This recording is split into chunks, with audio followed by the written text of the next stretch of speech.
मरकुस 15 अध्याय। पिलातुस के सामने यीशु। भोर होते ही तुरंत प्रधान याजकों, पुरानियों और शास्त्रियों ने वरन सारी महासभा ने सलाह करके यीशु को बंधवाया और उसे ले जाकर पिलातुस के हाथ सौंप दिया। पिलातुस ने उससे पूछा, क्या तू यहूदियों का राजा है? उसने उसको उत्तर दिया, तू आप ही कह रहा है। प्रधान याजक उस पर बहुत बातों का दोष लगा रहे थे। पिलातुस ने उससे फिर पूछा, क्या तू कुछ उत्तर नहीं देता? देख, ये तुझ पर कितनी बातों का दोष लगाते हैं। यीशु ने फिर कुछ उत्तर नहीं दिया, यहाँ तक कि पिलातुस को बड़ा आश्चर्य हुआ। मृत्यु दंड की आज्ञा पिलातुस उस पर्व में किसी एक बंदी को, जिसे वे चाहते थे, उनके लिए छोड़ दिया करता था। बरअब्बा नाम का एक मनुष्य उन बलवाइयों के साथ बंदी था जिन्होंने बलवे में हत्या की थी, और भीड़ ऊपर जाकर उससे विनती करने लगी कि जैसे तू हमारे लिए करता आया है वैसा ही कर। पिलातुस ने उनको उत्तर दिया, क्या तुम चाहते हो कि मैं तुम्हारे लिए यहूदियों के राजा को छोड़ दूं? क्योंकि वह जानता था कि प्रधान याजक ने उसे डाह से पकड़वाया था। परंतु प्रधान याजकों ने लोगों को उभारा कि वह बरअब्बा ही को उनके लिए छोड़ दे। यह सुनकर पिलातुस ने उनसे फिर पूछा, तो जिसे तुम यहूदियों का राजा कहते हो उसको मैं क्या करूं? वे फिर चिल्लाए, उसे क्रूस पर चढ़ा दे। पिलातुस ने उनसे कहा, क्यों, इसने क्या बुराई की है? परंतु वे और भी चिल्लाए, उसे क्रूस पर चढ़ा दे। तब पिलातुस ने भीड़ को प्रसन्न करने की इच्छा से बरअब्बा को उनके लिए छोड़ दिया और यीशु को कोड़े लगवाकर सौंप दिया कि क्रूस पर चढ़ाया जाए। सैनिकों द्वारा यीशु का अपमान। सैनिक उसे किले के भीतर के आंगन में ले गए, जो प्रेटोरियम कहलाता है, और सारी पलटन को बुला लाए। तब उन्होंने उसे बैजनी वस्त्र पहनाया और कांटों का मुकुट गूंथकर उसके सिर पर रखा, और यह कहकर उसे नमस्कार करने लगे, हे यहूदियों के राजा, नमस्कार। वे उसके सिर पर सरकंडे मारते और उस पर थूकते और घुटने टेक कर उसे प्रणाम करते रहे। जब वे उसका ठट्ठा कर चुके तो उस पर से बैजनी वस्त्र उतारकर उसी के कपड़े पहनाए और तब उसे क्रूस पर चढ़ाने के लिए बाहर ले गए। यीशु का क्रूस पर चढ़ाया जाना। सिकंदर और रुफुस का पिता सिमोन, एक कुरनी मनुष्य जो गांव से आ रहा था, उधर से निकला। उन्होंने उसे बेगार में पकड़ा कि उसका क्रूस उठा ले चले।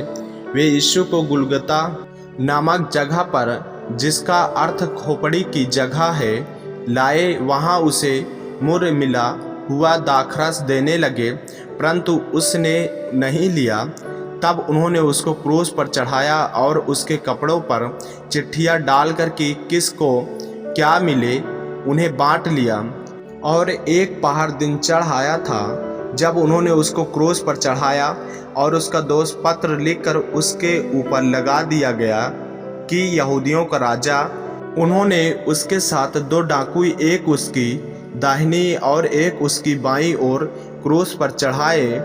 तब पवित्र शास्त्र का वह वचन कि वह अपराधियों के संग गिना गया पूरा हुआ।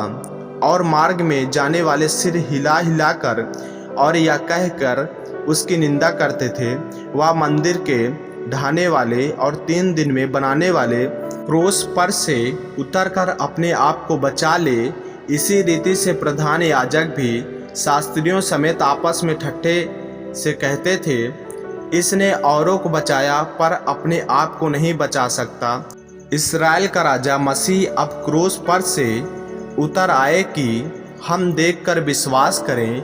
और जो उसके साथ क्रूस पर चढ़ाए गए थे वे भी उसकी निंदा करते थे। यीशु का प्राण त्यागना। दोपहर होने पर सारे देश में अंधियारा छा गया और तीसरे पहर तक रहा। तीसरे पहर यीशु ने बड़े शब्द से पुकार कर कहा, एलोई एलोई लमा सबक्तनी, जिसका अर्थ यह है, हे मेरे परमेश्वर, हे मेरे परमेश्वर, तूने मुझे क्यों छोड़ दिया? जो पास खड़े थे उनमें से कुछ ने यह सुनकर कहा, देखो वह एलिया को पुकारता है।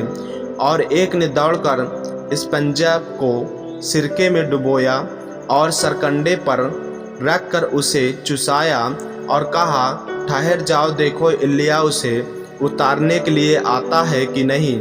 तब यीशु ने बड़े शब्द से चिल्लाकर प्राण छोड़ दिए और मंदिर का पर्दा ऊपर से नीचे तक फटकर दो टुकड़े हो गए।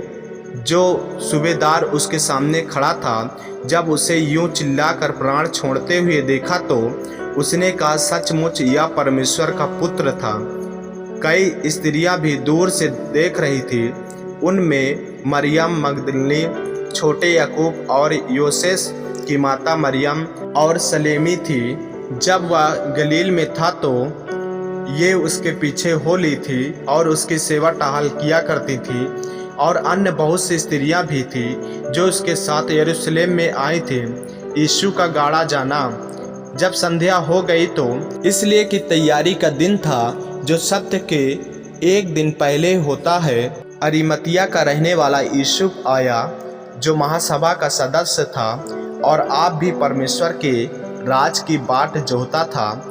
वह हियाव करके पिलातुस के पास गया और यीशु का साव मांगा। पिलातुस को आश्चर्य हुआ कि वह इतनी शीघ्र मर गया और उसने सूबेदार को बुलाकर पूछा, क्या उसको मरे हुए देर हुई?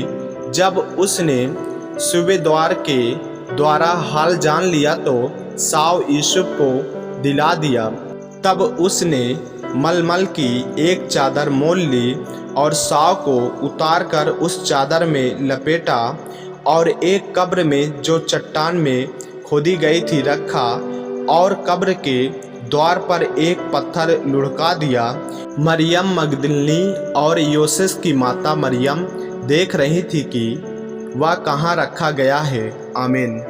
मेरे प्रियो, यदि आप इस चैनल पर नए हैं, यदि आपने अभी तक हमारे चैनल को सब्सक्राइब नहीं किया है तो हमारे चैनल को सब्सक्राइब करिए और बेल आइकन के बटन को दबाएं ताकि वीडियो और ऑडियो रोजाना आप तक पहुंच सके। जय मसीह की। प्रभु आपको आशीष दे।